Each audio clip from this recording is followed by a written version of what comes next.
Inua, operations around the Lake Chad, Krenoa and Mate was like. Part of the operation that I showed you, in fact, what you find there is around the shores of the Lake Chad. That box is the operations that are around there.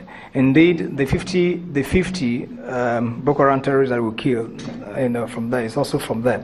Now, I think that possibly leads to the next question, which the gentleman Olubode asked, which, asking whether the Lake Chad is the next threat, and why did it take us this length of time. Lake Chad has always been a problem. Why? Because of the nature of the terrain. In fact, that's the reason why the maritime component has deployed, and they're going to remain there for a long time. And I want to believe that going forward, they are likely to establish a permanent base right there in order to control the Lake Chad waters. The multinational joint task force is also working. The countries that border that constitute the Lake Chad basin countries, of course, they're also doing something to ensure that in terms of security, there is a safe passage for everyone that want to do to carry out any endeavor along the waters of the Lake Chad, including transportation. You know that from Baga, you can actually travel up to Libya using the waterways.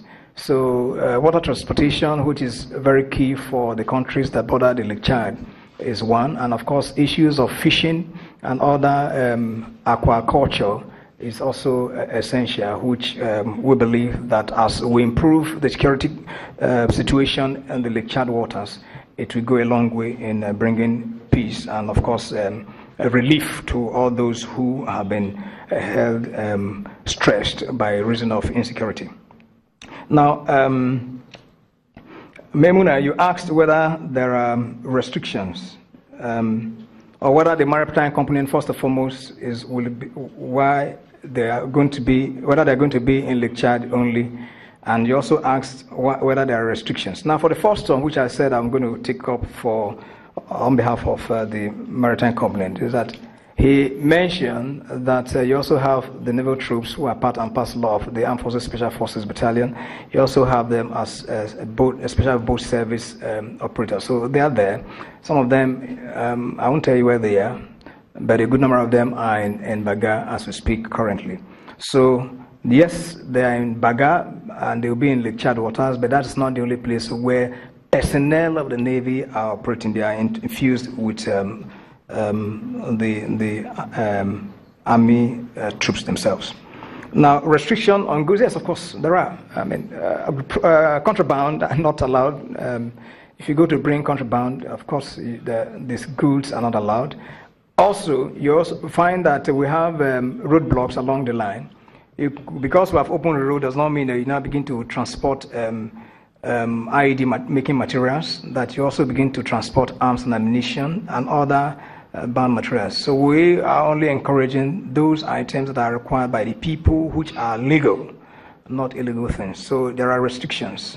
And that is the reason why we still have roadblocks to check on whatever goods that there are. Mike, if I may also come back to your question, even though I've taken part of it, you say, why this long?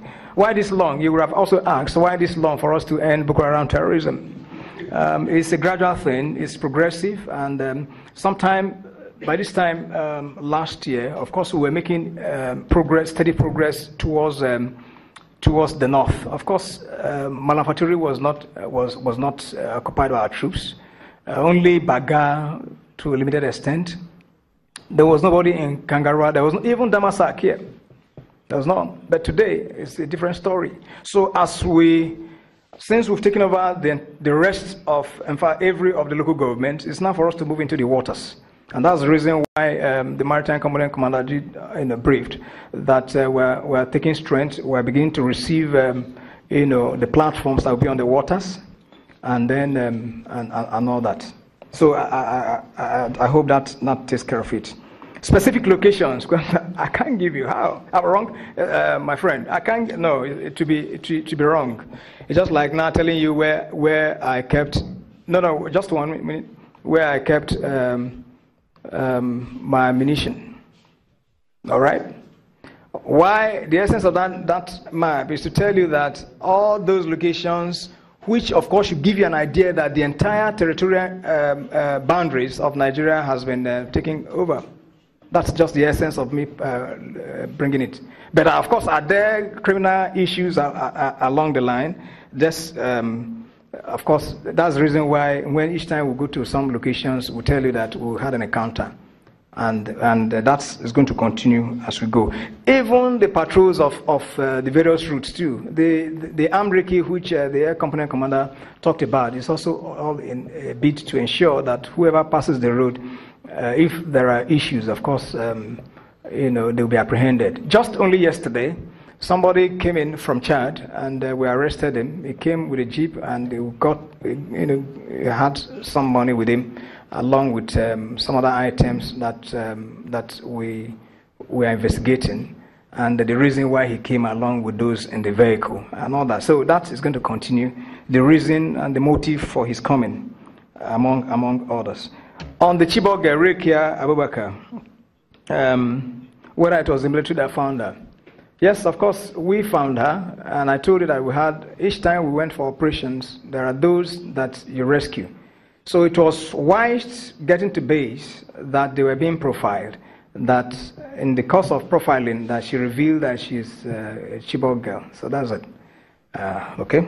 But we must also understand that the civilian JTF and the vigilantes, at some point in our operations, they do they follow us to show us mostly the road because they are more familiar with the terrain. I don't know whether that the father of the child. The theater commander there, Operation Lafiya Dole, Major General Lucky Rabo, giving an update on the ongoing military operation in the northeast. Well, this is where we come to the end of our live broadcast of this event. We'll now hand you back to our office for regular programming.